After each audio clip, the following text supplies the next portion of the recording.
Ó, Agora tá sim. gravando, tá gravando. Então, galera, boa noite a todos, né? Quem tem um pessoal que está da mentoria, alguns não puderam vir, vão estar aqui, mas vão assistir o gravado. E quem veio aí como convidado, sejam muito bem-vindos, né? Eu acho que o Dr. Júlio, e Dr. Júlio, seja muito bem-vindo aqui à Obrigado. nossa Masterclass de hoje. É um tema que a gente está muito ansioso e muito importante, vai ser, e por isso que eu abri assim para geral, porque é um tema que a gente acaba às vezes não vendo muito na faculdade e é um tema que é muito cobrado nas provas de uma forma geral e ter um especialista do seu nível aqui para dar essa aula para a gente vai ser muito bom. Então, seja muito bem-vindo, espero que venha essa, venha outras vezes. E aí, a bola tá com você, tá? E vamos aí, estamos atentos. Beleza. Obrigado, pessoal. É um prazer estar aqui.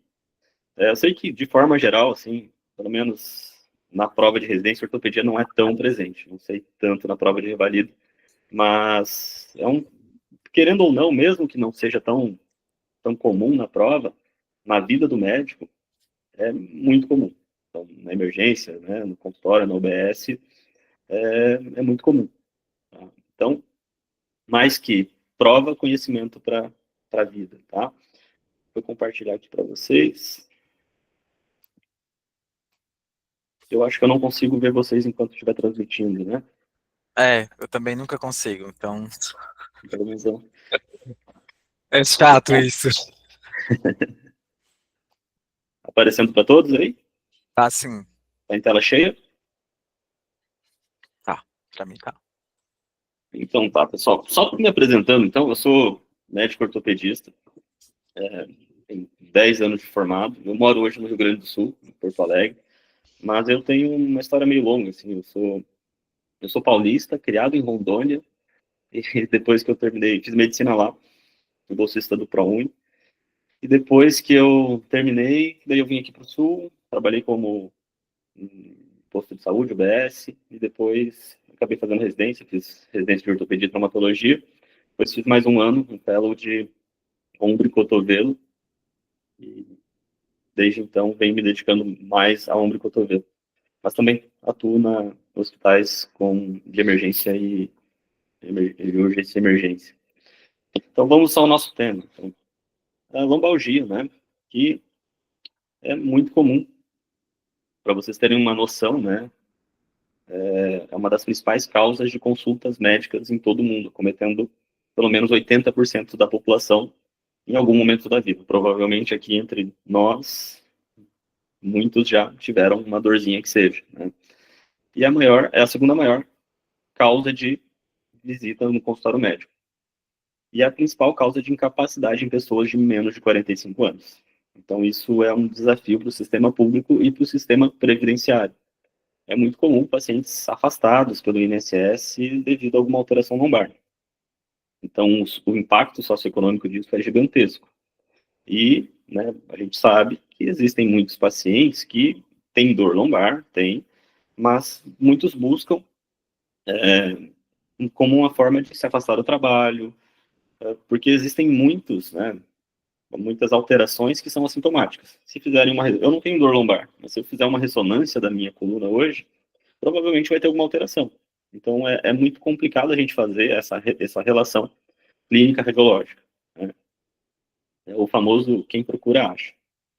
Mas, o objetivo hoje, a gente vai abordar um pouquinho tanto o mecanismo quanto a classificação, alguns sinais de alerta, que costuma ser o mais importante, pensando em prova, tá? Abordagem diagnóstica e tratamento. E aí eu pontuei algumas coisas em relação a possíveis pontos importantes que possam cair em prova, tá? Então, definindo, né, a lombalgia é a dor localizada entre a borda inferior da última costela e a prega glútea. E ela pode ou não irradiar os membros inferiores. Então, essa definição, né, ela engloba várias alterações que podem ser desde o sistema músculo-esquelético até do sistema gastrointestinal, geniturinário, né? Então, lombalgia não é algo específico da ortopedia, né? Pelo menos esse termo em específico. A gente vai classificar, né, a lombalgia de acordo com a duração. A gente tem a lombalgia aguda, início súbito, geralmente relacionado a algum esforço, algum trauma. E aqui né, a maioria das lombalgias agudas, elas se resolvem espontaneamente, né, às vezes sem a necessidade de qualquer intervenção. A lombalgia subaguda, ela vai ter essa duração um pouquinho mais estendida, de 6 a 12 semanas, e aqui que a dor, ela passou um pouco do limite, e aqui é importante a gente ligar um alerta e começar a observar possíveis sinais de que talvez não seja só uma lombalgia mecânica. E a lombalgia crônica, aí sim, mais de 12 semanas, e aqui vai envolver diversas questões. É importante a gente já ter iniciado uma investigação ali, na lombalgia que já durou mais de 6 semanas, mas aqui também é importante ver essas questões laborais, aquele paciente que possa estar atrás de um atestado, de uma questão, né, de INSS, então aqui vale esse alerta. Então, classificação etiológica, tá? Podem ver aqui, ó, no meu gráfico, que a maior parte das lombalgias é mecânica, representa 90%. Então, distensão muscular, sobrecarga postural, discopatia degenerativa. Então, elas são a grande maioria. Então, a grande maioria é de uma causa benigna, que não vai necessitar de uma intervenção específica, né? Lógico, vai ter ali a doença neuropática, vai ter alterações inflamatórias, vai ter a neoplásica, e aqui que mora o perigo. É a gente vê tanto a lombalgia mecânica que a gente começa a tratar todo mundo igual e às vezes deixa passar despercebido uma dessas causas aqui. Então, pensando nisso, a gente vai ter as red flags mais à frente, tá? Então, pensando na lombalgia mecânica, né, que é 90% dos casos, a história é muito comum, né? Uma distensão muscular, foi pegar um objeto pesado e travei da coluna, paciente que trabalha muito em escritório, começou com dor lombar, né? Maior parte do tempo sentado, vocês que estão estudando, passam bastante tempo estudando, é normal sentir um pouco de dor, muito conforto. E aí vem as alterações um pouquinho mais específicas, né? Que é a síndrome facetária, a discopatia degenerativa, que é o desgaste, né, entre os discos, e a estenose, que é justamente onde o nervinho sai ali da coluna, né, pode causar uma dor, um sintoma mais importante. A lombalgia neuropática, aí a gente vai ter um pouquinho mais de complicação, no sentido de uma alteração neurológica. Então, houve, por exemplo, uma hérnia que ela comprimiu determinada raiz nervosa. Então, a gente tem uma radiculopatia ali. Estenose do canal vertebral. Outra causa bem importante, uma hérnia central mais alta, ela vai comprimir o canal, né, e a gente vai ter sintomas mais específicos. Síndrome da cauda equina é uma causa bem importante e depois ali mais à frente eu comento um pouquinho mais especificamente sobre isso, porque realmente síndrome da cauda equina é algo mais importante e grave. Então, é bem passível de cair em alguma questão. A espondilolistese com compressão, que é quando a gente tem aquele escorregamento entre as vértebras, tá? As causas inflamatórias, elas são bem menos comuns, né? Então, a gente vai ter a espondilite anquilosante, a artrite psoriática, doença de Reiter. Então, normalmente, ela é associada a alguma condição autoimune ou inflamatória crônica. E as lombalgias de causa neoplásica. Então, a gente vai pensar em tumores primários e neoplasias, tá? Neoplasias metastáticas. Mieloma múltiplo como causa de tumor primário, e as metástases principalmente de mama, próstata e pulmão. Esses aqui são os mais comuns, além dos tumores neurais, né? E aqui que vem bem, aqui que o negócio fica um pouquinho mais importante, tá? Então, depois eu vou disponibilizar a aula para vocês, mas se quiserem tirar um print aqui desse slide aqui é bem importante, tá? De fato, isso é uma das coisas que não dá para ir para a prova sem saber, porque cai, despenca, né? Isso aí é bem importante. É porque a prova, né? A prova ela é justamente para ver a capacidade de vocês de não deixar passar nada grave, né, ao meu ver.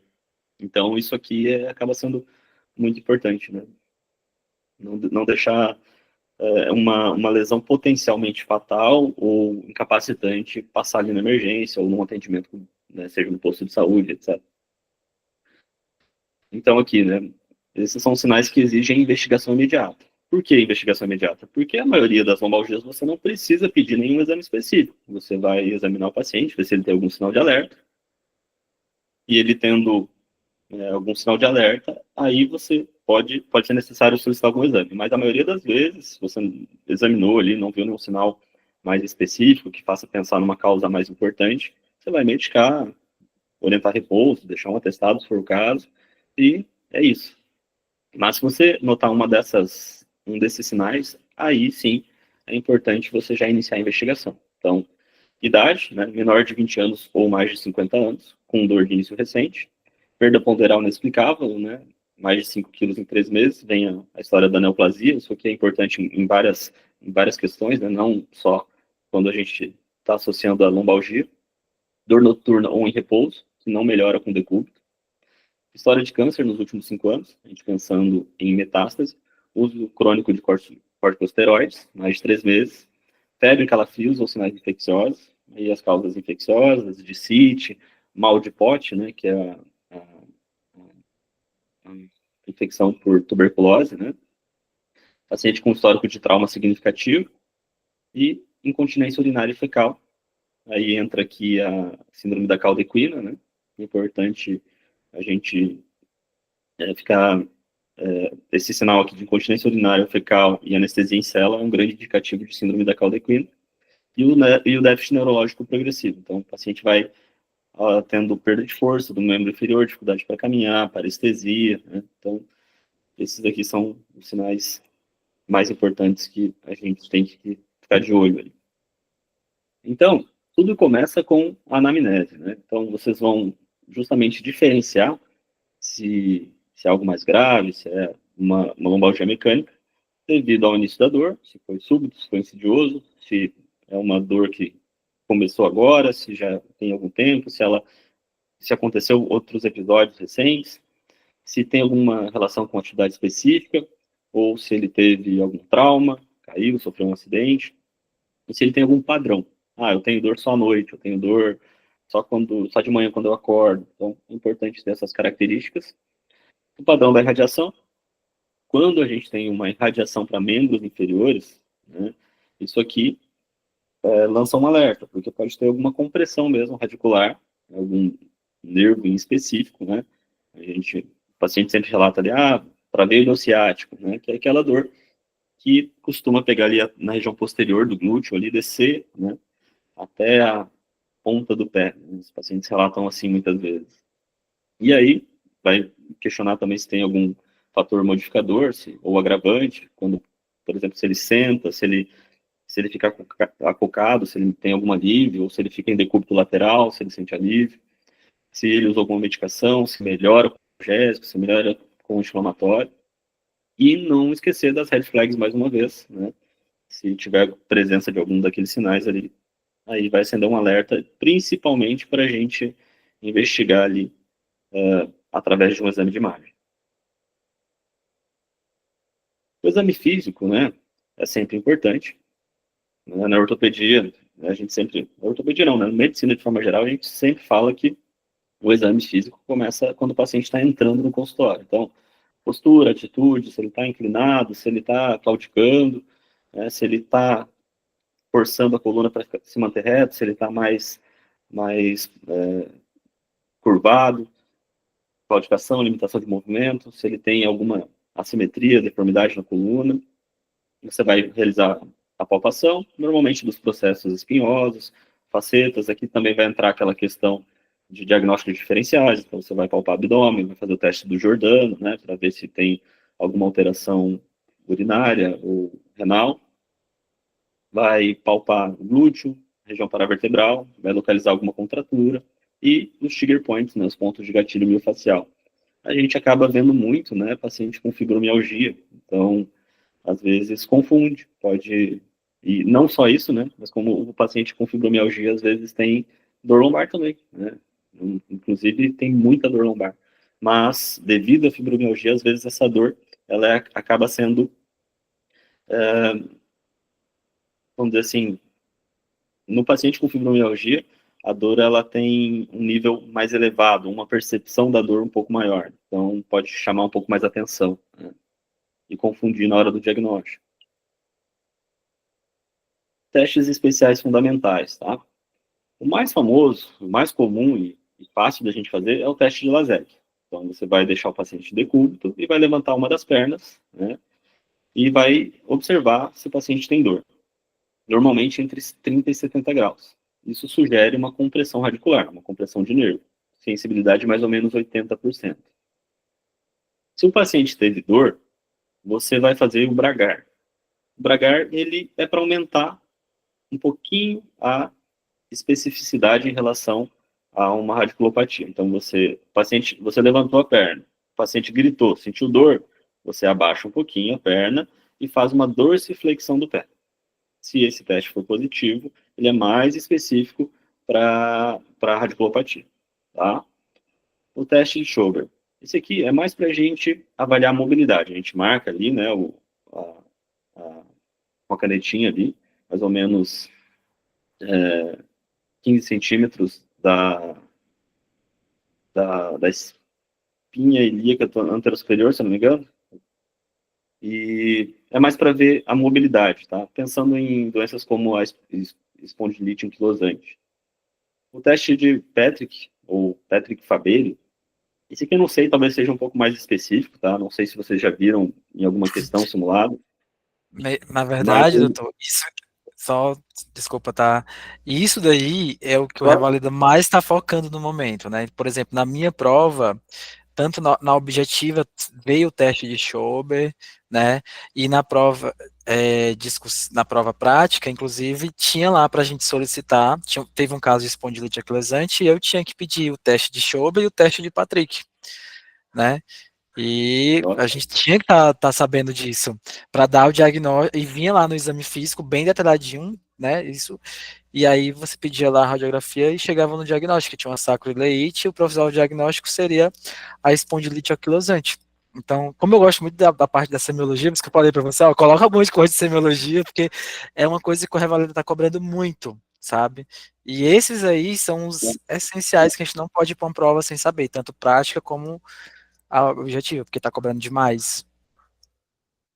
Aqui ficou um pouquinho pequenas as imagens, tá? Mas o teste de Patrick-Fabry, ele são testes bem específicos, tá? Então, até não sei se eu concordaria que essas questões têm que cair na prova de vocês. Eu acho que o Laseg, o Bragard, aí tudo bem, mas o Schober e Patrick-Fabry eu acho que é bem específico. Eu vou dizer que às vezes o residente da ortopedia ele não sabe. É verdade. Quando eu dou um curso de semiologia e eu dei essa manobra. E eu, gente, como que é isso? Para entender assim o jeito, eu fui ver várias fotos, imagens, né, para ver o jeito ali de fazer e tal. Mas realmente achei complexo. O teste de Patrick, então, basicamente você vai fazer o paciente, deixa eu ver se eu consigo dar um zoom aqui de alguma forma. Acho que não. Mas ele vai fazer um 4 com as pernas. Então você vai fazer a flexão, abdução e rotação externa, vai apoiar na outra perna, e daí você vai empurrar o joelho que está dobrado contra a mesa e vai apoiar a espinha ilíaca do outro lado. E o paciente vai sentir aquela dor justamente na região posterior, ali na região sacroiliaca. Então é um diagnóstico diferencial de causa lombar, de causa de dor lombar. E aqui, né, tem alguns testes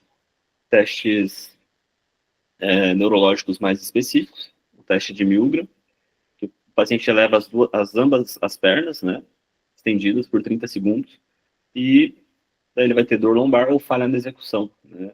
Ou seja, ele não vai conseguir manter essa força, mantendo os membros elevados.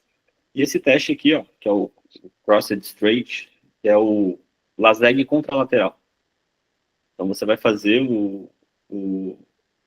ele vai ter uma dor contralateral à perna elevada. Então esse aqui é bem mais específico para a hernia discal. Acho que até teve uma questão que tu tinha me mandado, né, que falava sobre esse teste de Laseg cruzado, né, que é um outro nome para o mesmo teste. Qual é o do E cruzado? a avaliação neurológica. O teste de Laseg cruzado. Sim, qual é o nome aí que eu não entendi? Crossed Straight Leg Raise. Esse. Mas é basicamente teste Laseg cruzado, tá? Aham. Teste não tem Acho que em português não tem outro termo específico. Nossa, especificidade muito alta, né? Eu dava essa manobra no curso que eu lá do foco e, tipo, eu não sabia que a especificidade era tão alta assim. Que até pra gente encontrar essas manobras nos livros é difícil. Não é tão simples. E aí muda às vezes de um livro para outro, é um trabalho, viu? Exatamente, as Aí vamos referências agora. são. Isso. Sabe que isso é um problema até na prova de título da ortopedia mesmo, né? Eles botam vários livros como referência, e aí, livro de exame físico, por exemplo, a gente tem dois ou três, e às vezes um teste está diferente em outro livro.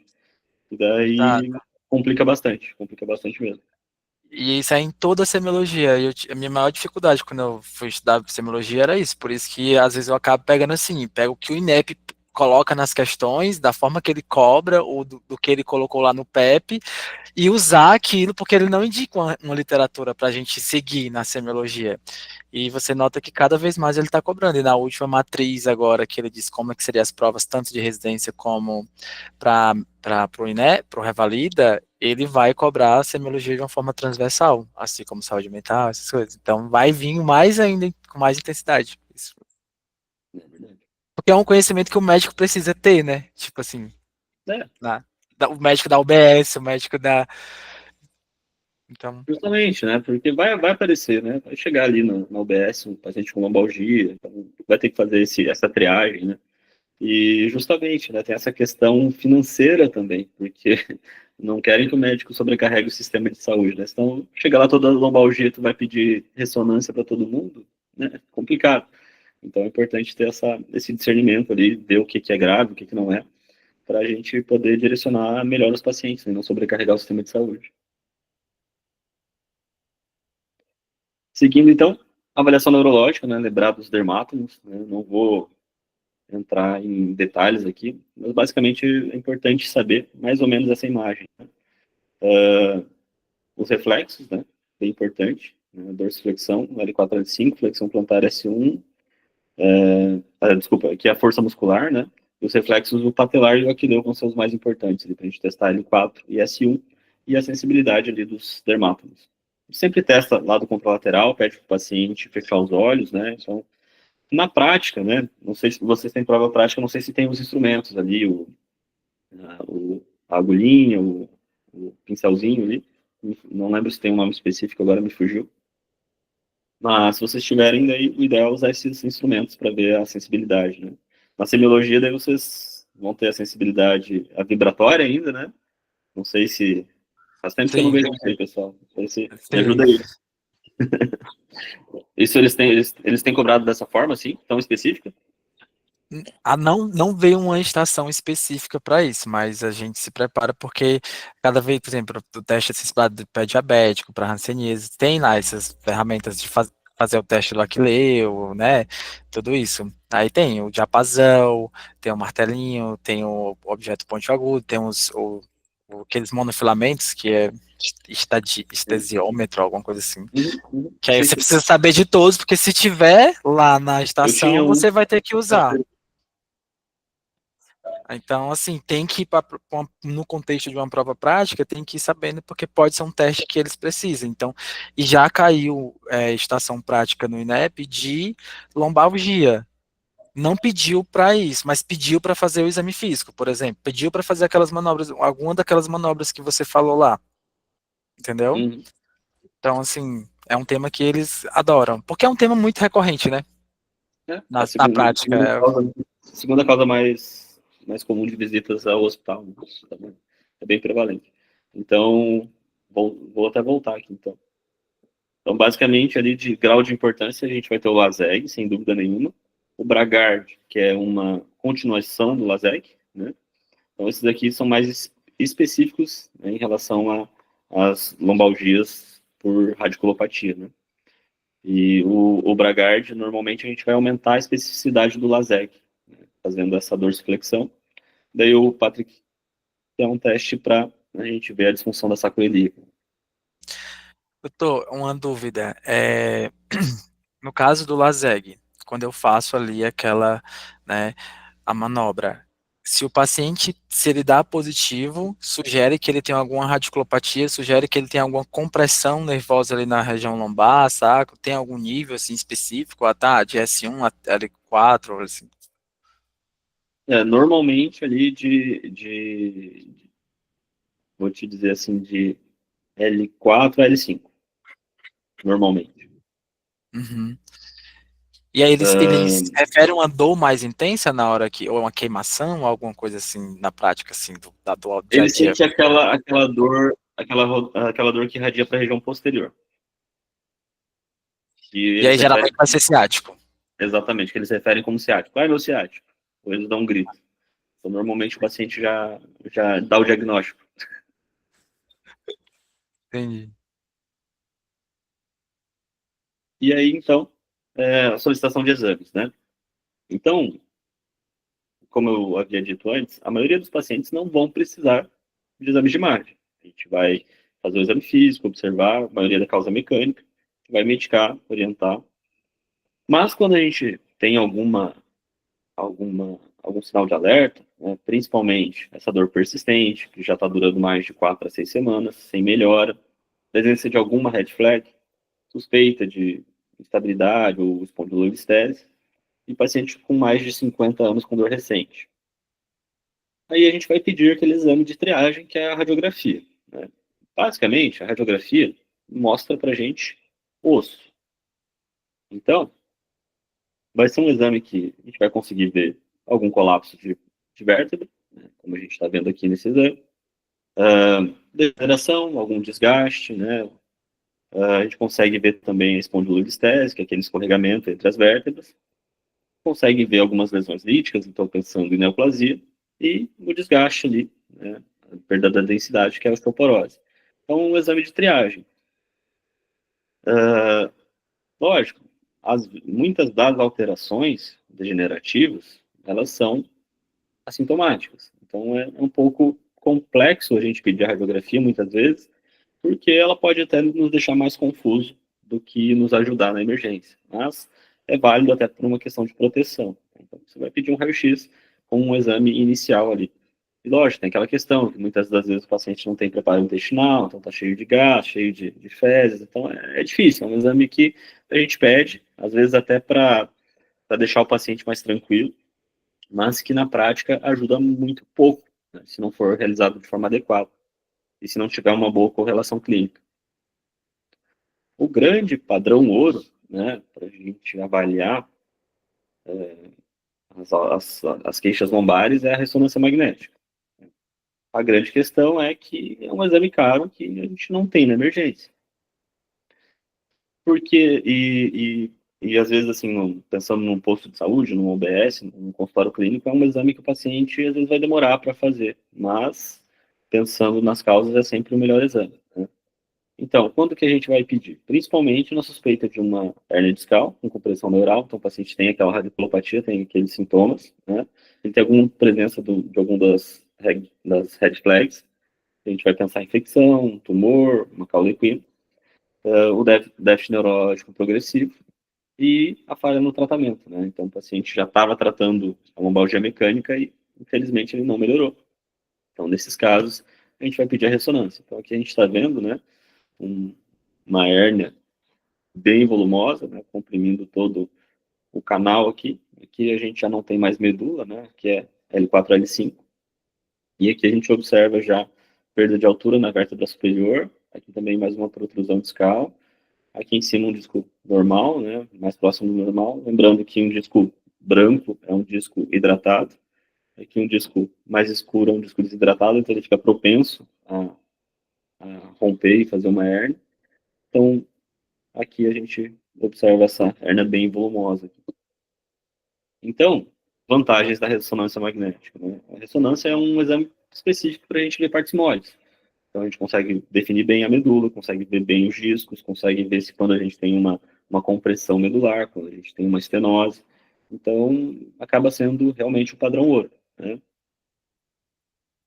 Daí vocês vão me perguntar, e se eu não tenho ressonância, o que eu faço? Se você não tem ressonância, aí vai ser a tomografia o melhor exame, né? É aquele que muitas das vezes a gente consegue pedir ele na emergência, muitos dos hospitais têm, então acaba sendo a opção, né, a opção mais fácil e maior acesso.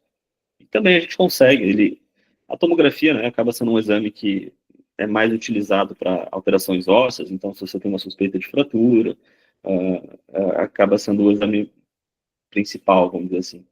Mas ele também tem uma visão de partes moles, para a gente ver compressão, radiculopatia, uma hérnia de disco mais importante, a gente consegue definir também, dependendo da qualidade do aparelho.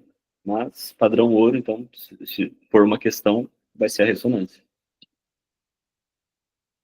E aí também, né, os exames complementares, né, eu já falei da tomografia, a eletroneuromiografia é um exame importante para a gente ver se tem déficit neurológico. Aqui um caso um pouco mais específico, né, porque pensa assim, se o paciente ele tem uma radiculopatia, pedir ressonância mostrou uma hérnia com extensão foraminal à direita com sinais de compressão. Aí, a gente vai pedir uma eletroneuromiografia. Por quê? Porque se esse paciente tiver alguma lesão neurológica, já propriamente dita, talvez ele necessite de uma cirurgia, porque esse nervo ele já está sendo comprometido.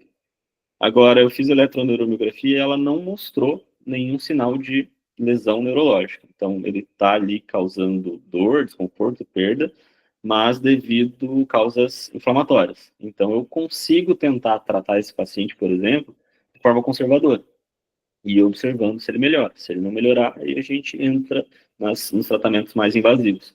Mas se ele já tiver esse déficit neurológico, já tiver uma lesão neurológica documentada na eletroneuromiografia, aí já acaba sendo necessário alguma intervenção, seja ela um bloqueio, a remoção da hérnia, né, ou mesmo uma artrodese lombar. E os exames laboratoriais, a gente vai solicitar principalmente quando a gente suspeitar de infecção, doenças inflamatórias, né? Lembrar do HLA-B27, no caso da espondilite, né? Fator reumatoide e um perfil reumatológico, caso seja suspeita de doenças reumatológicas. Tratamento conservador, então, né? Hoje em dia, né? Quer dizer, vai depender do ortopedista que você consultar, né? Mas existe ainda muito ortopedista conservador, vamos dizer assim, e desatualizado. Mas hoje em dia a gente não orienta mais aquele repouso absoluto, né? Então, a gente orienta um repouso relativo, né? A gente explica para o paciente a natureza benigna, né, da maioria dos casos, a gente deixa o paciente mais tranquilo, orientar sobre o possível diagnóstico. Então, chegou a lombalgia ali, você não notou nenhum sinal de gravidade, não tem nenhuma red flag, tem uma causa específica, o paciente trabalha como repositor no mercado, levantou uma caixa, né, sentiu dor, você vai tranquilizar ele, explicar, e vai começar as medicações de primeira linha, né, paracetamol, um anti-inflamatório, pode ser associado a um relaxante muscular, tomar muito cuidado com o relaxante muscular, principalmente em paciente idoso, né, que pode alterar equilíbrio, pode dar sono, o idoso às vezes levanta à noite para ir no banheiro, e daí toma um relaxante muscular, ele acaba caindo e vai parar no hospital e a gente tem que operar uma fratura trocantérica, isso é muito comum na emergência, a gente vê bastante, e às vezes são necessários alguns adjuvantes, tá? Em geral, a gente não usa, tá? Nem antidepressivo, nem convulsivante. Tem mais nas dores mais refratárias e quando tem algum componente radicular. Por exemplo, a pregabalina a gente acaba usando para quando tem algum componente desses, tá? A fisioterapia, pode falar, desculpa. Em relação ao AINE aí, né? Quando a gente chega esse Hum? paciente, para a gente fazer o tratamento com AINES, qual o melhor que seria ideal para a gente prescrever e por quanto tempo, assim, que eu poderia passar? Então, eu gosto de deixar normalmente ó, a minha rotina. Aqui já pensando fora da prova, né? Pensando em rotina mesmo. Sim, pensando na vida mesmo, como. Normalmente eu deixo uma betametasona intramuscular ali mesmo na emergência, tá? Uhum. Já entrando no corticoide mesmo. Eu deixo um analgésico de primeira linha, eu gosto muito da dipirona de 1 grama. Então deixo uma dipirona de 1 grama de 8 em 8. E deixo também um tramadol retard de resgate também, de 12 em 12. Então essa é a minha conduta normalmente. Então prefiro fazer o corticoide do que deixar o anti-inflamatório para casa. Mas se tu prefere deixar o anti-inflamatório, eu gosto de usar o heterocoxib, que é o Ecoxi de 90 miligramas, um comprimido ao dia durante 7 dias. Essa é a minha preferência. Beleza. Relaxante muscular eu quase não uso, tá? Muito raro eu usar. Só se o paciente tem algum problema ali em usar anti-inflamatório, alguma questão nesse sentido. Mas Mas se usar, qual seria uma opção pra relaxante gente? muscular, Sim. eu prefiro deixar um ciclobenzaprina de 5 miligramas. Deixo uma dose bem baixa. E aí orientar a tomar à noite, assim, né? Tomar Pra, noite, já que vai exatamente. dar o sono, né? Exatamente. E aí tem a associação com cafeína, né? Mas na prática não tem grande impacto, viu? A cafeína não faz toda essa diferença, não. Uhum. E o tramadol, né, esse é da sua prática, o tramadol você passa via oral para tomar em casa depois? Geral. Tramadol de 100 Aí, miligramas. Tem o tramadol retard, né? Eu deixo o tramadol retard 100 miligramas, 12 em 12. aí por 7 dias, 5 dias, Normalmente 5 dias. 5 dias. Nossa, isso aqui, quando eu tava nos Estados, era assim, eu tava o internato era numa cidade lá em Paranaguá, que o pessoal trabalha muito no porto, né? Uhum. Então, o que pegava de dor lombar, dor na cervical, e tudo relacionado assim ao trabalho era muito, então essa conta que era muito frequente assim, então sempre tinha médico que fazia de um jeito, umas coisas, e às vezes ficava meio confuso. Isso vai. Isso é o padrão, né? Mas acaba que cada colega vai tendo a padronização da sua conduta, né? Então, vendo o que funciona melhor, né? Porque realmente, e às vezes tem casos em que o paciente volta, tu fez e não melhorou, não melhorou, não melhorou, e aí que começa a ficar um pouquinho mais complexo, né? Uhum, Até, né, ser necessário, às vezes, uma internação para controle da dor. E aí uma investigação, né?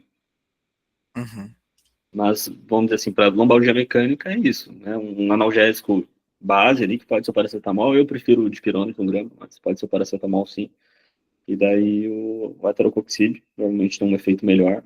Mas a maioria das vezes a betametasona intramuscular tem o melhor efeito. Assim. Pode associar um diclofenaco, né, intramuscular ali na emergência também, que às vezes tem um efeito mais rápido, o paciente ir para casa, conseguir relaxar e dormir, mas a longo prazo ali para as dores de origem mecânica, a betametasona, o beta-30, né, de Prospan, são os que têm melhor resposta.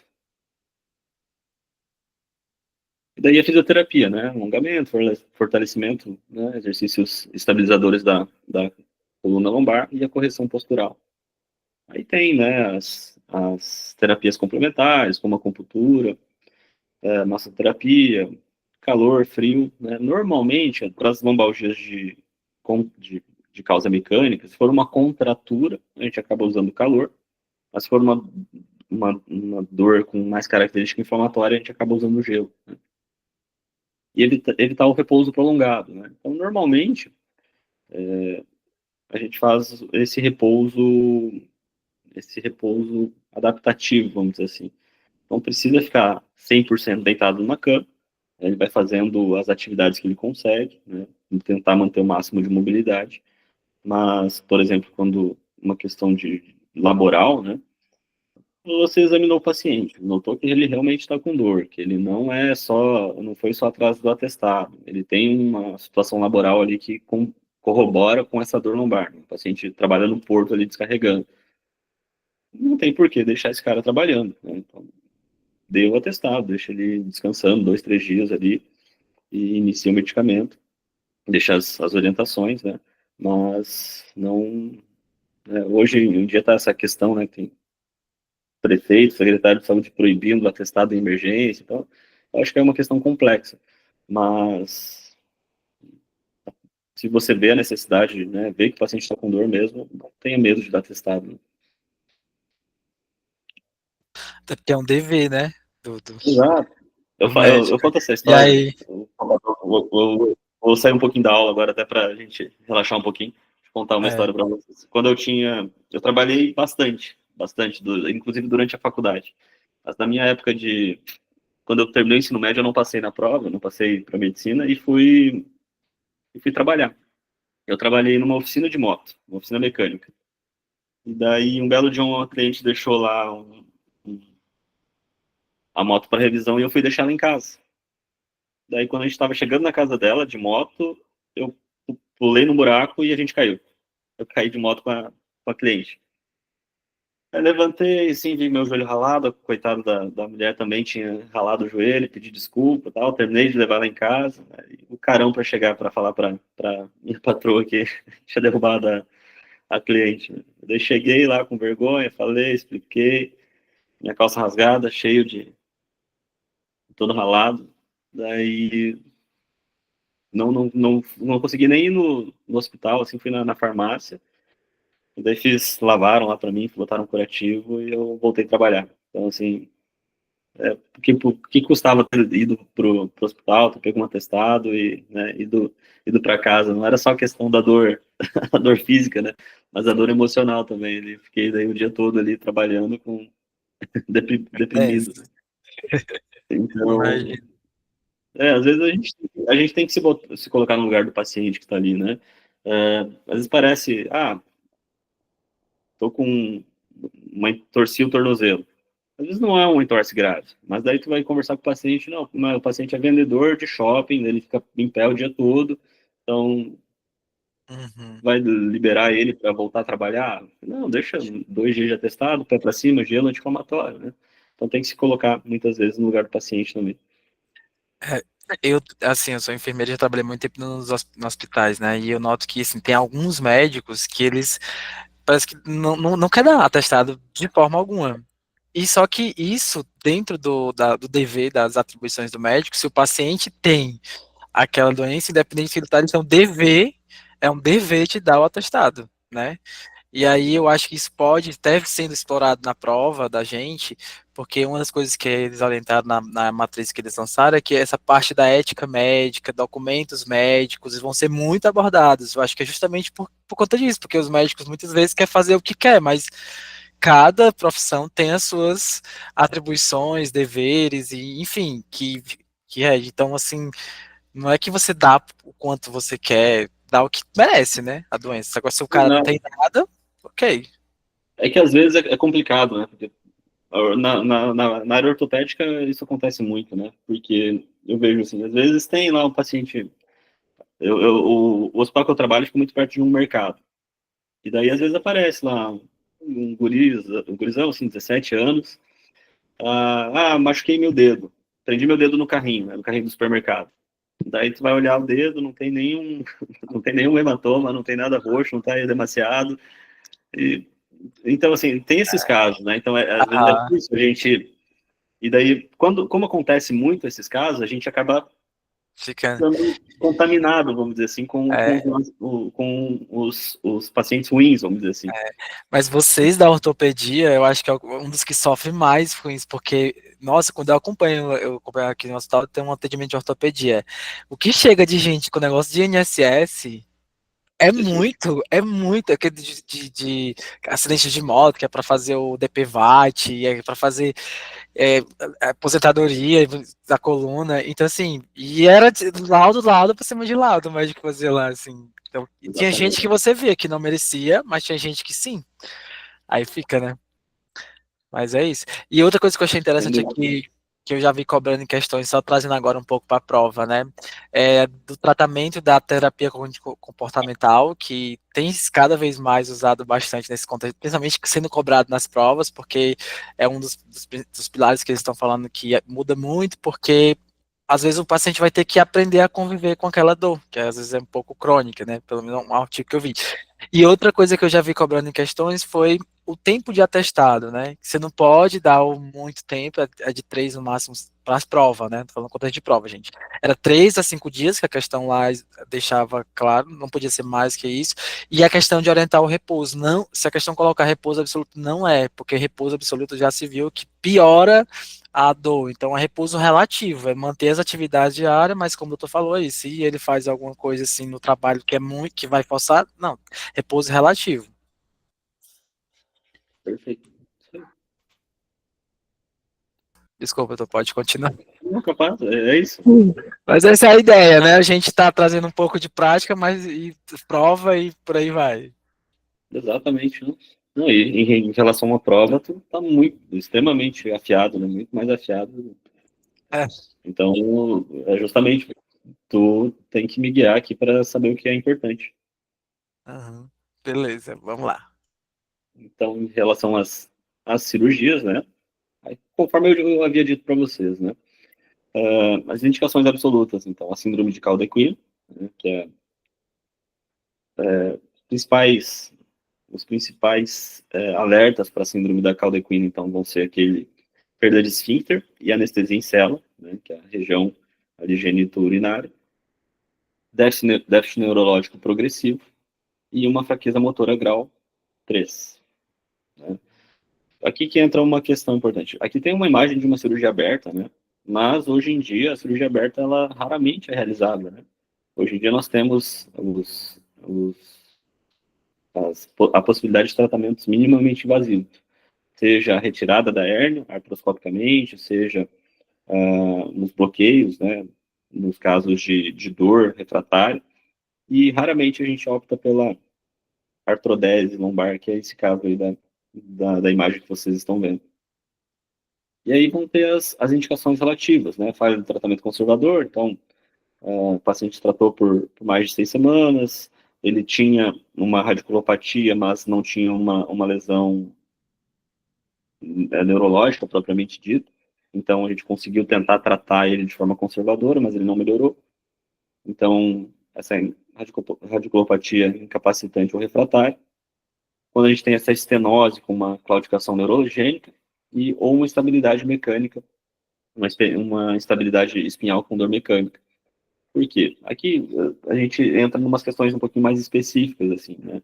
Então, hoje em dia, com o avanço das terapias minimamente invasivas, a gente tem os bloqueios, por exemplo. Hoje, neurocirurgião, ortopedista de coluna, tem feito pouquíssimas cirurgias, porque a gente tem essas opções terapêuticas. Então, dor refratária, raramente a gente vai fazer cirurgia, a gente vai fazer bloqueio. O paciente fez um bloqueio, melhorou, ele vai ficar tratando assim. Ah, depois de um tempo voltou a dor, ele faz outro bloqueio. Então, ele vai tentando levar através dessas terapias. Ah, o bloqueio estava durando 6 meses, durou 15 dias. Aí a gente começa a pensar nas cirurgias mesmo, nos tratamentos um pouquinho mais invasivos. Né?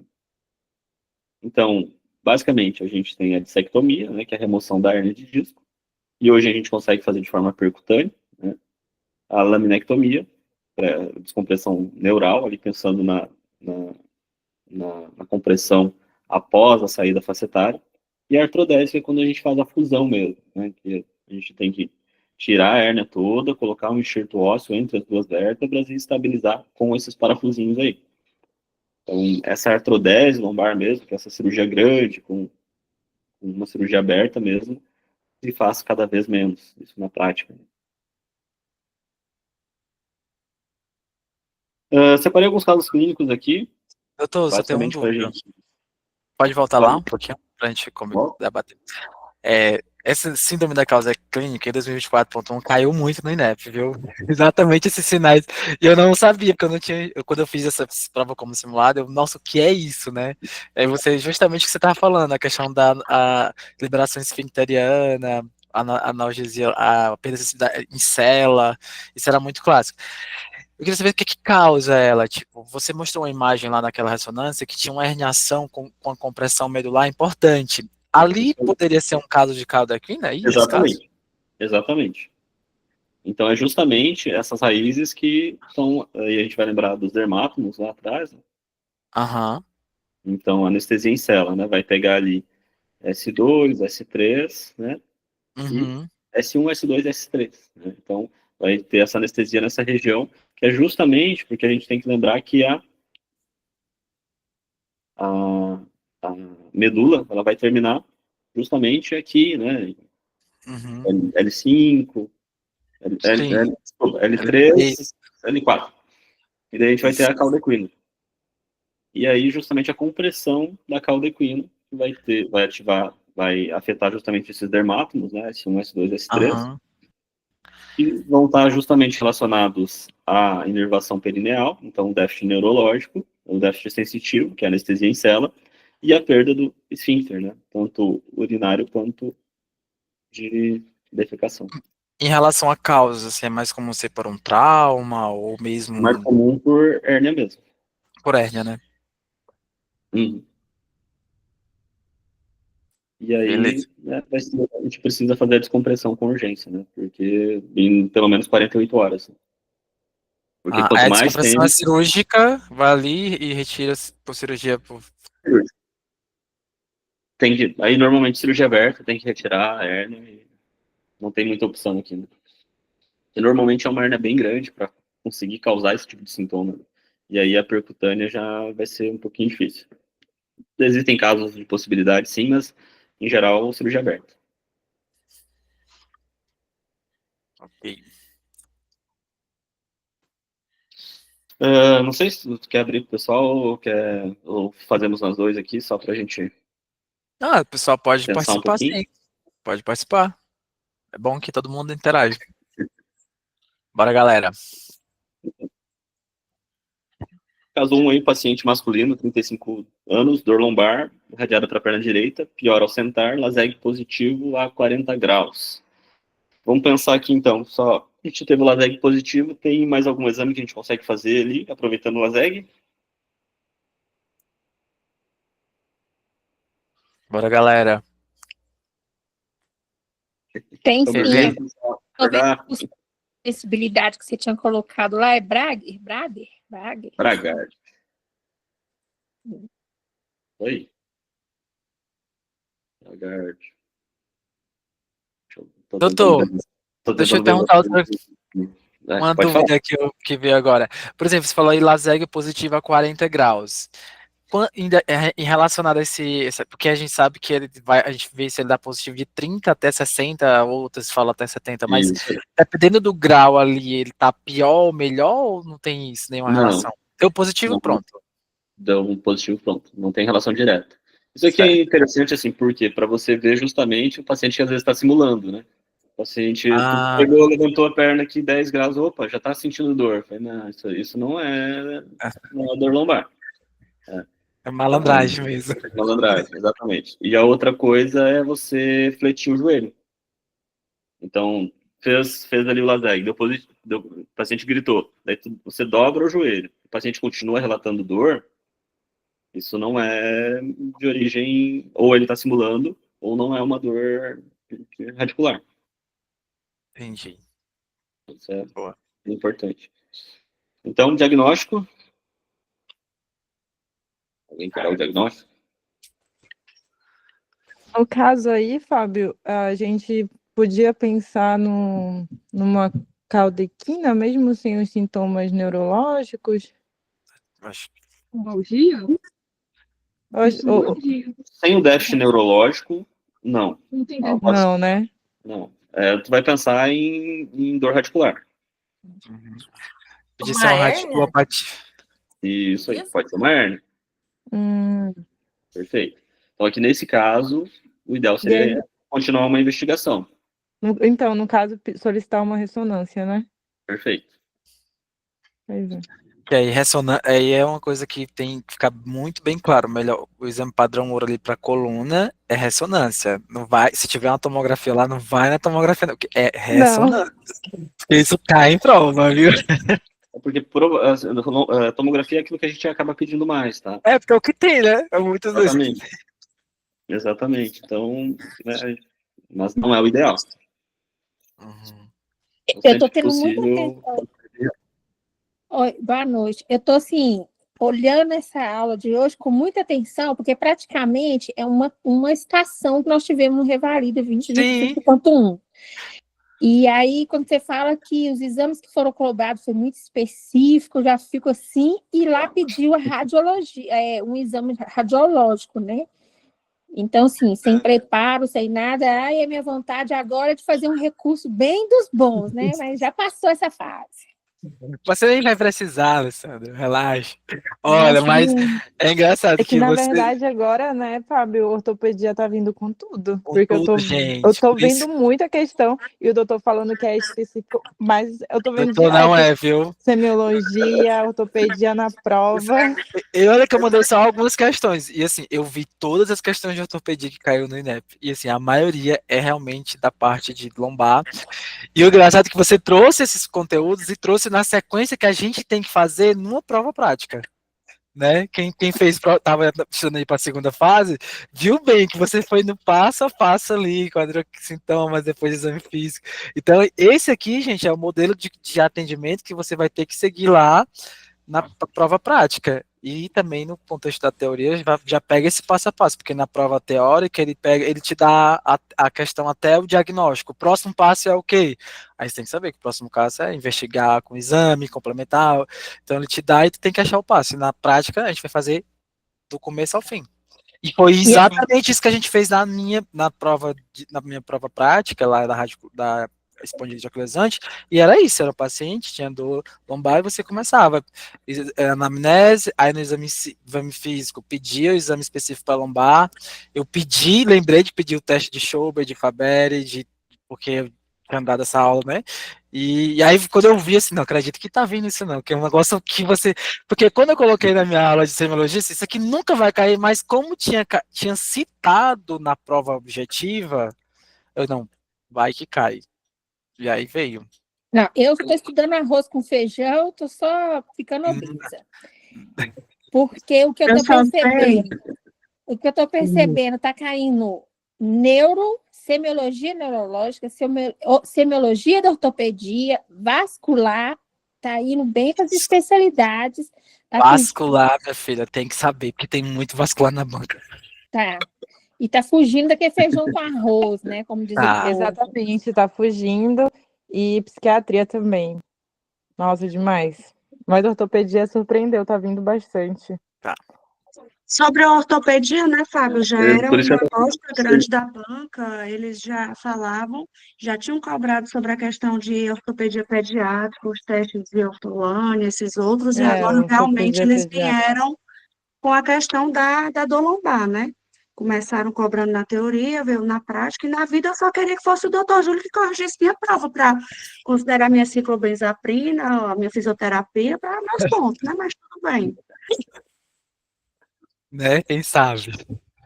Mas tá bom. Eu vou me candidatar. Faça isso, por favor.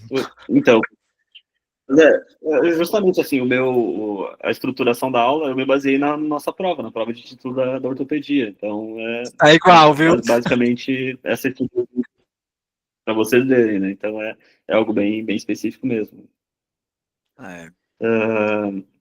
Vamos ao segundo caso, então? Vamos.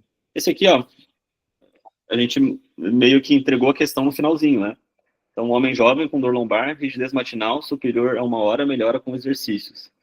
Devia ter apagado aqui o HLA-B27, né? Mas ele já deu positivo. Então, aqui a gente mata a questão, né? A gente vai pensar em... Espondilite anquilosante, eu vou morrer.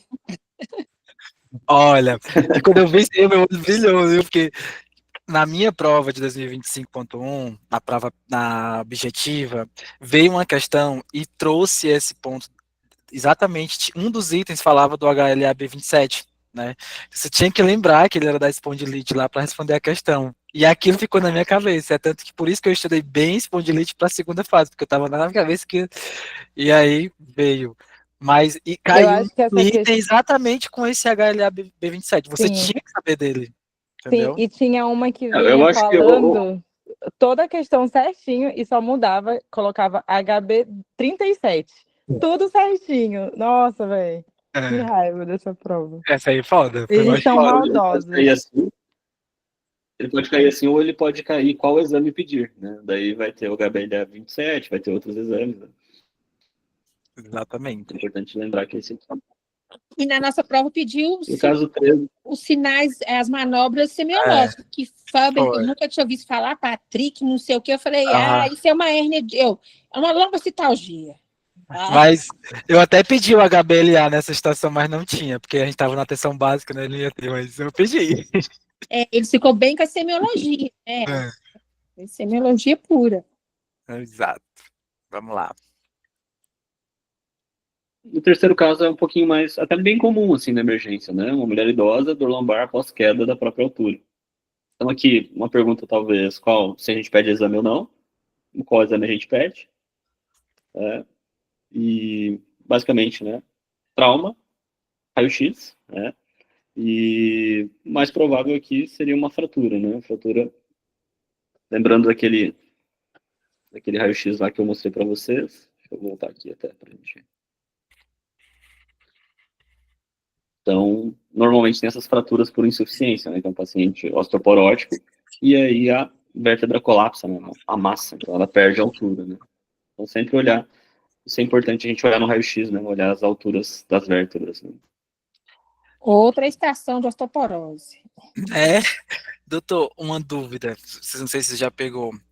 Você já viu o sinal radiológico num paciente com anemia falciforme na coluna da vértebra em H?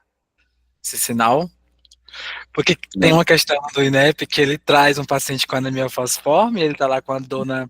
E para você saber que era falciforme, você tinha que saber que no paciente com anemia falciforme, um dos sinais é a vértebra em H lá no raio-x de coluna torácica. Você acredita?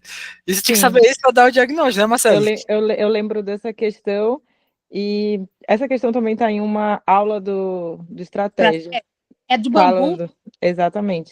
A de bambu, a gente tem que lembrar da espondilite anquilosante. Eu tô falando da vértebra em H, que é Da lá anemia da anemia falciforme. falciforme. Tem até nos flashcards também isso aí. Quem faz sabe que tá lá. São coisas bem específicas, né? E Tem assim, alguns pontos também específicos.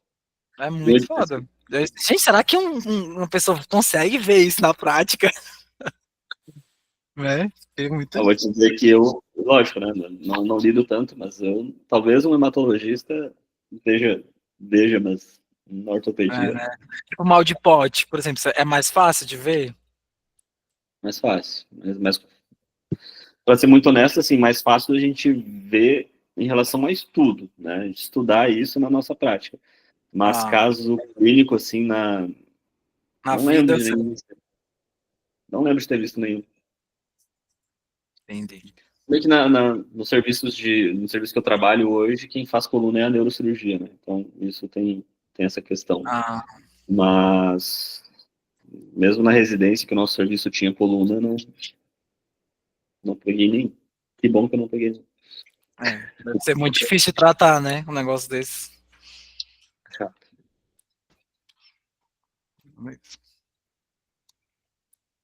Então, pessoal, seguindo aqui, só dicas práticas aqui, né? Lembrar que nem toda dor lombar precisa imagem, na verdade a maioria não precisa, né? Então, a gente vai reservar para os casos persistentes ou que tem alguma red flag. Por que isso é importante, né? A gente tem que lembrar que a gente vai trabalhar no SUS, né, a maioria das vezes, se a gente entope o serviço com um monte de exame, isso vai entrar tudo na fila. E quando a gente tiver um que realmente precisa, ele vai entrar na fila junto com os outros. Então, isso deixa mais demorado o acesso ao exame, né? Então, tem esse lado que é importante a gente lembrar. 90% das hérnias discais, elas melhoram, mesmo sendo hérnia de disco, melhoram em até 6 semanas com tratamento clínico adequado, paciência e persistência, né? Então, é chato, é difícil você lidar com o paciente, é difícil explicar. Ah, doutor, eu tenho hérnia, mas não precisa fazer nada. Exatamente, não precisa nenhum tratamento, não precisa remover essa hérnia propriamente dita. Elas melhoram, né? Elas aliviam a dor e elas ficam ali quietinhas, paradinhas, não pioram muitas das vezes, algumas sim, mas a maioria das vezes não. E manter mobilidade, né? Hoje o repouso absoluto é contraindicado e, além de ser contraindicado, ele pode piorar o prognóstico do paciente, né?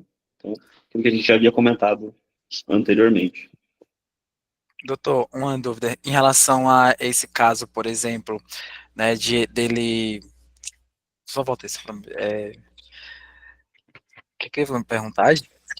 Fugiu aqui, vou lembrar. Da questão do tempo aí. Saúde ocupacional, trabalhador, porque eu acho que é um tema que vai vir muito pesado também do INEP. Por exemplo, o paciente tem uma hérnia de disco e tal, se ele virar para mim, aí a função dele automaticamente é o que tem causado isso. Eu, como médico, assim, você pode fazer a recomendação de mudar de ocupação, falando dentro do contexto, porque se ele continuar, ele vai piorar de novo essa hérnia, né? Não vai ter como tratar. Pode. Você pode delimitar um tempo, né? Então, coloca ali, o paciente apresentando radiculopatia, uma hérnia lombar com radiculopatia, com piora aos esforços, solicito, daí, normalmente, o que eu faço, né? Aí eu não vou conseguir te dizer, propriamente dito, o que está escrito nos manuais. Mas Não, o que eu oriento já... normalmente, o que eu oriento normalmente é uma avaliação com o médico do trabalho. Então, eu digo o que ele tem e solicito, né, uma avaliação com o médico do trabalho com vistas de avaliar uma função em que o paciente não precise, né, realizar carga axial, né, de peso, e nem que ele precise de movimentações intensas da coluna lombar. Beleza. Top. Pessoal, estou aqui basicamente a bibliografia, tá? Que são os livros específicos da ortopedia, tá? São os livros que caem na prova do TEOT. Esse link que está aqui é o desse agente que eu treinei, né? Ele está abastecido com esses livros da prova de título da ortopedia e traumatologia, e ele foi feito para sempre dar referência quando ele traz alguma informação. Então, se a ideia for estudar ortopedia e traumatologia, possivelmente ele pode te ajudar. É só botar a câmera do celular. Ele é um agente criado a partir do ChatGPT, então você só precisa ter cadastro no ChatGPT, não precisa ter a versão paga nem nada, tá? Então, ali vocês podem perguntar esses testes semiológicos da ortopedia, o que é, como faz, pedir resumo, ele vai trazer tudo para vocês. Ele faz até questões simuladas também, flashcards. Né? Perfeito. Pode ajudar um pouquinho. Para a ortopedia, que a gente tem que se aprofundar agora um pouco mais para o INEP, né? Isso aqui vai ser incrível. Pelo que vocês falaram, porque igual eu tinha comentado, né? O que eu tinha de experiência é da prova de residência. A prova de residência cai pouco ortopedia, pouco mesmo, assim, 2 questões, olha lá, assim. Então... Mas está mudando, porque o ENARI do ano passado também caiu bastante ortopedia, inclusive ortopedia pediátrica. que eu fiz a prova de residência em 2015. Né? Pô, já vai fazer 10 anos, caramba, o tempo passa rápido. Mas o ENARI caiu muito cirurgia pediátrica. Quando eu fiz o simulado, que eu estava me preparando para a primeira fase, meu Deus, não sei nada de trauma. Aí lá vai eu estudar, né, trauma, né, foquei em trauma, porque realmente é um tema que eu sabia muito pouco, e principalmente ortopedia pediátrica, que foi, assim, caiu várias questões. Não é só uma questão, é várias. A ortopedia pediátrica acaba sendo bem importante, né? Por exemplo, principalmente a displasia congênita do quadril, né? Porque é algo importante que se você não sabe fazer o teste, se você deixa passar ali na criança, traz uma sequela para a vida, né? Isso é muito triste, né? Isso a gente vê bastante. Vi tanto na residência, vi bastante nas crianças e quanto nos adultos com as sequelas, assim. Então, faz sentido esse tipo de cobrança, na minha opinião, né? Outras coisas... eu também acho. E qual é a sequela, assim, da pessoa que tem... Porque isso também despenca no INEP, displasia de quadril. Sempre cai uma dessa. A sequela para a vida, assim, dessa criança, ele vai ficar aleijado? Como é que se diz? Não, a maioria consegue caminhar, consegue ir bem até por volta dos 20 e poucos anos, 30 anos. Só que, assim, basicamente, o quadril se desenvolve de forma... Porque, assim, tanto o acetábulo quanto a cabeça do fêmur, elas precisam estar juntas para elas poderem se desenvolver de forma normal. Então, quem faz o acetábulo ser côncavo é a cabeça do fêmur. Então, eles não estão, né? Eles estão luxados, né? Então, o acetábulo ele cresce disforme, né, e a cabeça do fêmur também. Então, vai fazendo um tipo de artrose ali. Então, com o avançar da idade, ele pode ter, se é só de um lado, ele vai ter uma perna mais curta que a outra, né? Então, e daí vai ter uma questão postural, uma escoliose em decorrência disso. Então, normalmente a gente diagnostica ali precocemente, a gente tenta fazer algumas cirurgias de salvação ali para tentar recuperar isso, né? Ali ainda, mesmo depois dos 4, 5 anos, 10, para cada fase, para cada idade vai ter algum procedimento possível. Mas são procedimentos de salvação, não que vão, né, dar um quadril normal para essa pessoa. Mas a longo prazo, daí é esse desgaste, essa artrose, e vai acabar numa prótese de quadril. Mas se fizer o diagnóstico, então, lá no momento quando nasce, né, porque quando nasce você faz lá o ortolâneo Barlow, né, e se tiver lá se der positivo, você faz a ultrassom, não é, do quadril, e aí, gente, tem que saber isso aí, porque já caiu no Revalida pedindo qual exame, e já pediu um outro ano a manobra que fazia, né? Deu positiva, qual é o próximo passo? Pedir ultrassom de quadril, por isso que eu lembro, porque eu fiz essa E aí, depois, se eu fizer a cirurgia aí, já resolve, e ele vai se desenvolver. Não, aí não precisa de cirurgia, essa que é a grande questão, né? Ele vai usar o suspensório de Pavlik. É verdade. Daí, usando o suspensório, porque assim, o suspensório mantém a cabeça do fêmur no acetábulo. E daí, ela se mantendo no lugar, ela vai se desenvolver e vai crescer sem problema nenhum. Então, a gente deixa o suspensório até que haja essa congruência. Então, a criança vai crescer normal. Então, ela não vai ter problema nenhum. Por isso que é importante o diagnóstico precoce. Porque se for diagnosticado ali no nascimento, a gente trata com o suspensório ali. Eu não vou lembrar exatamente, tá? Faz tempo, mas se eu não me engano, até os 2 anos daí. Ela tem que usar o suspensório até os 2 anos. Só tirando uma dúvida, Barlow entrou em desuso? Barlow? Ou é ortolâneo, alguma coisa assim? Ou eu estou enganado? Não. Eles são o mesmo teste em fases diferentes, né? O Barlow você tira e o ortolâneo você reduz. Um complementa o outro, né? Exatamente. Beleza. É que eu achei que um desses tinha entrado em desuso, uma coisa assim, não sei. Acho que não. Acho que pode ser outro. Acho que é outro, porque eu estudei bem isso para a prova da segunda fase agora, e a gente estava afiado e tinha que saber essas duas. Esse suspensório é aquele gesso ou é. Porque tem vários tipos, quando eu lembro das imagens, assim, eu até tenho esse projeto, mas eu sei que tinha um que colocava um gesso na criança todinha, ficava. Várias coisas. Então, ali. tem o pé plano, que a gente trata com o método de Ponseti. E daí são gestos seriados. Aí já é muito específico de fato. E daí existe a cirurgia, o Salter, para displasia congênita do quadril, que são para aqueles quadris que permanecem luxados, mesmo com o uso do suspensório de Pavlik. Daí precisa usar aquele gessinho, o pélvico podálico. Nossa. Eu estudei um pouquinho de pé plano, eu fiquei assim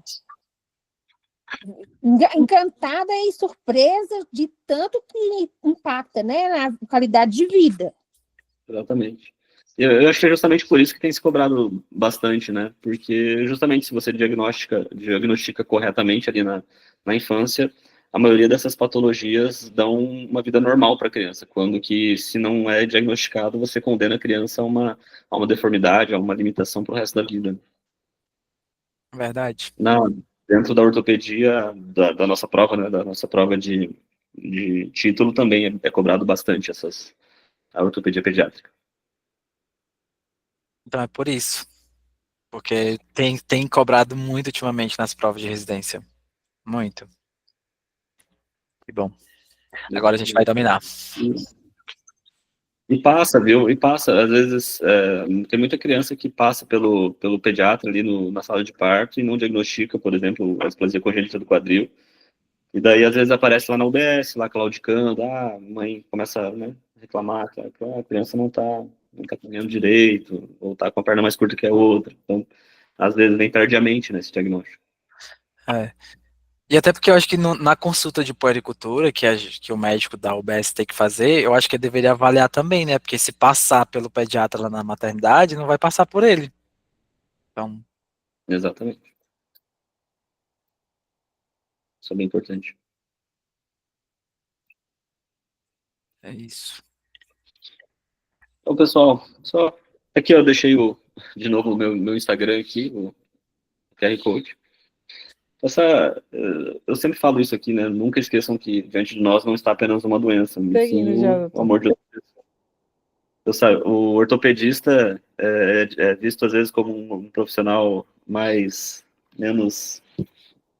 vamos dizer assim, mais grosso, né? Dentro da medicina e tudo.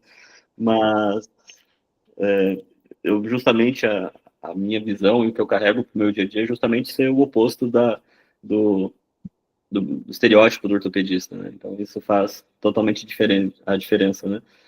Entender o paciente, ter empatia, conversar, né? Saber entender que não é só aquilo que está diante de você, é importante entender todo o contexto do paciente. Então eu sempre oriento isso, sempre que eu vou dar alguma aula, seja para outros colegas ortopedistas, etc. É importante a gente lembrar sempre disso. Com certeza. E falta muito isso em muitos médicos de muitas áreas, né? Infelizmente. Exatamente. Infelizmente é uma realidade. Mas a gente vai mudando isso pouco a pouco. Exato. Eu acho que esse vai ser um grande diferencial, principalmente falando no contexto de tem mais gente se formando, vai ter IA, vai ter. Então, acho que essa parte da humanização e do bem, do acolhimento do paciente é o que vai ser o grande diferencial no futuro, assim, para os profissionais médicos. Exatamente. Assim, o que acontece, né? Esse é um outro tema que eu gosto bastante de falar, até a gente tinha comentado, né? Uhum. Que é sobre carreira médica, né? Então, realmente, a medicina no Brasil, né, de forma geral, a gente está lidando com algo que nunca existiu, que é concorrência, né? Então, tem os colegas que estão se formando no exterior, estão revalidando, tem muita faculdade de medicina no Brasil também, tem essa questão da inteligência artificial, sem dúvida, que pode impactar, e na minha opinião vai, né? Mas o bom profissional sempre vai ter seu espaço, né? Então, é importante. E quando eu digo bom profissional, não é só o cara que sabe tudo, né? Existe muito colegas que eu conheço, extremamente inteligentes, excelentes cirurgiões, mas que têm uma relação médico-paciente extremamente ruins. E isso, né, acaba que vai perdendo espaço. Então não adianta você ser excelente cirurgião, você ser muito bom, se você não sabe tratar bem o paciente, se você, né, não tem essa visão humanística. Então, é importante ter esse equilíbrio entre, lógico, é importante o saber, é importante dominar a cirurgia, ter técnica, mas também é importante entender o paciente em todo o seu contexto, senão, muitas das vezes, você vai, por exemplo, chega um paciente com uma patologia cirúrgica, mas você indica a cirurgia, mas você não leva, por exemplo, o contexto do paciente. Esse dia eu atendi uma paciente que tinha uma lesão de manguito rotador, que era lesão cirúrgica, mas ela tinha uma mãe de 90 anos, que era ela sozinha, ela tinha que cuidar, e ela não conseguia, né, ter esse tempo para operar, né, cuidar do ombro dela. Então, expliquei para ela que mesmo assim, né, ela precisaria da cirurgia, porque a tendência é esse manguito atrofiar, né, então, se ela não opera, depois ela vai perder a oportunidade de operar. Então, consegui convencer ela, explicar que ela, né, vai arrumar uma oportunidade de fazer, conseguir alguém para ajudar ela, e optei por uma medicação para aliviador, fiz uma infiltração para, né, ela ficar bem pelo menos por um tempo, e combinei com ela dela se ajustar e conseguir, né, conseguir esse período para cuidar dela também.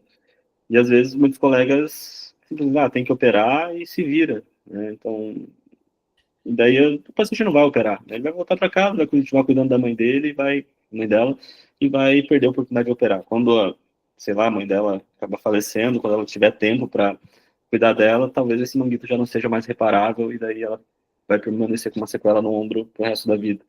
Então, é importante a gente avaliar sempre o contexto do paciente. Muito importante.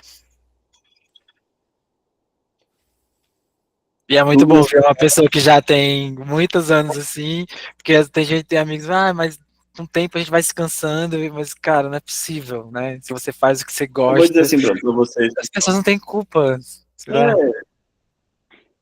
Exato, assim, eu tenho uma história assim, né? Eu fui bolsista do ProUni e foi muito difícil eu terminar a medicina, né? Porque eu trabalhei desde o primeiro ano de faculdade até o último ano.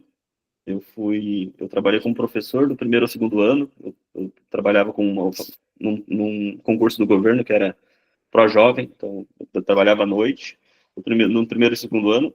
No terceiro e quarto ano, eu trabalhei num posto de gasolina como frentista à noite, e no quinto e sexto ano, eu trabalhei para um laboratório de epidemiologia da Fiocruz, um professor que eu estagiava. Na verdade, eu ficava lá na hora do almoço para poder ter um micro-ondas para esquentar comida e não ir para casa, que eu não conseguia ir para casa, então eu ficava lá no laboratório. Daí eu fiquei lá, não conseguia bolsa, até que o professor me conseguiu ele conseguiu me contratar como CLT. E daí até assim, eu falei, professor, eu não consigo cumprir horário e tal, porque eu só venho aqui na hora do almoço e tal, porque... E daí ele falou, não, daí há um tempo já não consegui bolsa para ti, eu vou te contratar. E daí ele fazia pesquisa da malária na época. E daí eu ia para ele, para campo, para fazer as coletas de dados no final de semana, fazia umas tabulações de dados, então foi um cara que me ajudou muito mesmo. E eu fui demitido uma semana antes de colar grau, desse emprego. Então, eu tive toda essa fase aí. E, então, assim, acaba que, até me perdi o que eu estava falando antes de entrar nessa história. Mas justamente, assim, que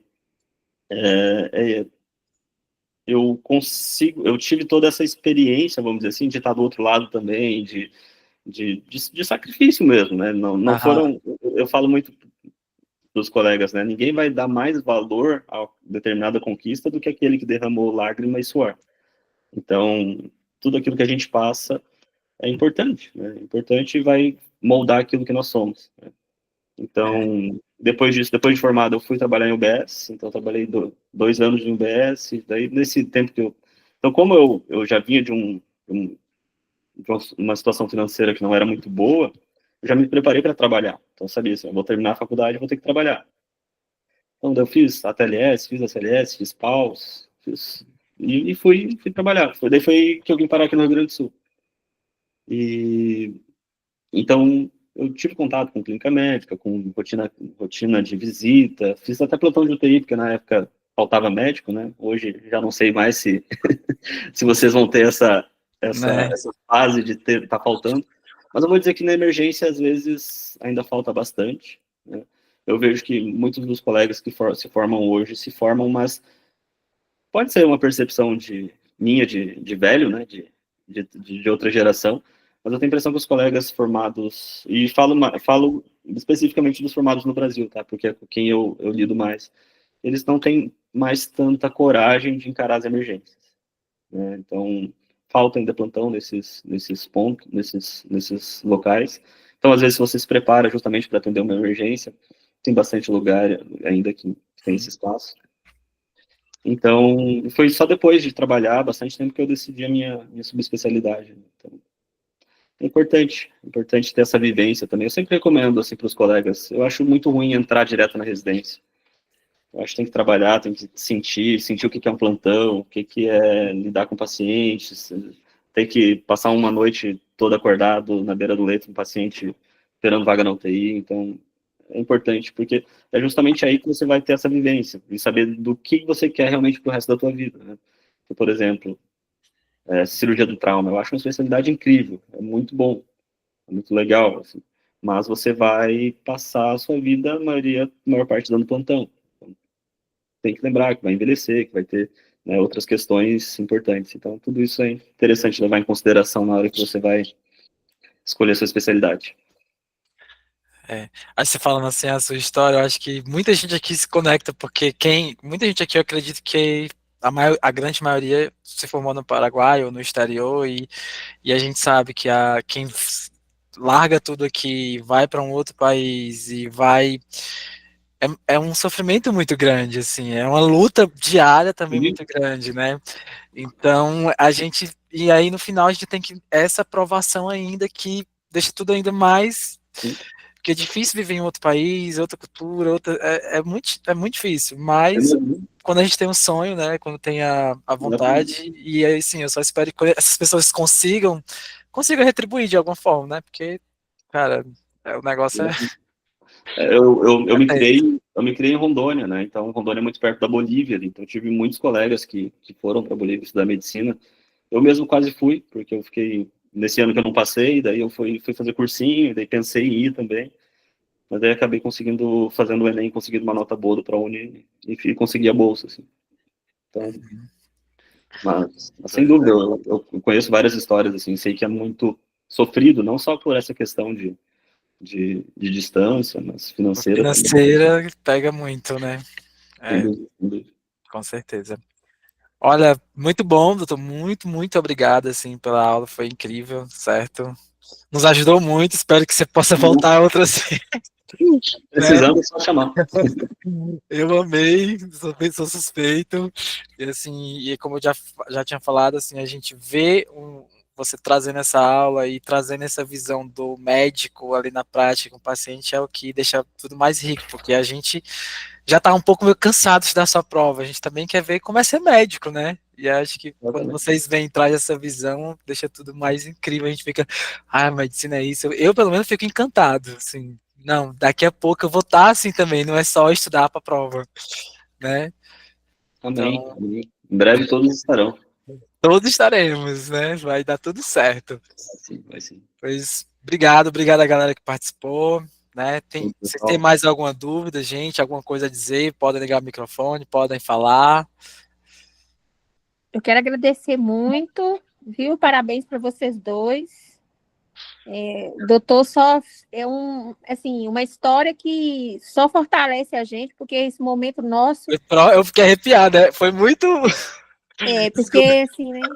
A gente está esperando resultado, toda a história da gente, toda a luta, e aí a gente vê que não foi só a gente que dá para fazer, né? Então, eu vou te agradecer o Fábio também. Eu acabei de chegar do plantão do SAMU, que eu sou enfermeira também, aqui em BH, em Betim, mas estou assistindo desde a hora que eu saí da base, que eu estou aqui já de olho em vocês, e agradecer tudo e que Deus abençoe vocês muito, porque a gente está precisando de pessoas igual a vocês, que pensem em multiplicar uma medicina de verdade, né? Com cuidado com a pessoa, com o paciente, mas também com o colega. Porque eu acho que também está faltando muito isso, parceria, né? Do colega que já está na área, dar a mão para quem está chegando, dar a mão para a gente que é revalidando, porque a gente vê muita. Não é uma rivalidade, parece que é um preconceito, né? Com a gente que está chegando de fora, e a gente só está querendo somar também e realizar um sonho igual quem estava aqui no Brasil. Então, eu agradeço muito vocês dois e o pessoal que está aqui junto, porque a gente forma uma corrente do bem, né? De modificar, de visões diferentes, que é só assim que a gente consegue fazer o diferente mesmo e pensar com humanidade, né? Exatamente. Perfeito. Isso aí, pessoal. Precisando ali, se tiver qualquer dúvida, quiserem me perguntar, fiquem à vontade ali. Pode passar meu contato ali, Fábio, no grupo de vocês, sem problema nenhum. Pode me chamar lá no Instagram, que às vezes até mais eu respondo mais rápido. É verdade, né? Você vai no Instagram. Já sigam ele aí, já sabe. E pensando já na residência, né, que a gente tem a Riggs aqui, que é uma prova bem grande, tem muitas vagas. E se precisarem de qualquer ajuda aqui para alguém passar em prova aqui, quiser vir morar para cá, é só avisar que a gente ajuda aqui também. Show, muito bom. Pois aguarde. Depois que sair a segunda fase aí do Revalida, a gente vai fazer uma live para falar de carreira médica. Aí você vai dar todas as. Para onde a gente vai? Eu falei, é um assunto que eu gosto muito, né? E às vezes, assim, lógico, residência é um caminho, mas pós-graduação também é um caminho, trabalhar em UBS é um caminho, e não tem nenhum caminho certo ou errado, é aquilo que vai ser mais interessante para cada um, né? Para a realidade de cada um. Verdade. E às vezes a gente tá chegando, a gente tá tão bitolado ali no Revalida que aí eu escuto muito isso de colega, passei, e agora? O que é que eu faço? Para onde vou? Né? Então a gente fica meio desnorteado, mas porque o mercado tá cada vez mudando e muitas coisas mudando muito rápido e a gente não sabe tanto bem. Então vai ficar para uma próxima oportunidade. Show. Obrigado, doutor. Obrigado, pessoal. Obrigado, gente. Até mais. Boa noite. Tchau, tchau. Boa noite.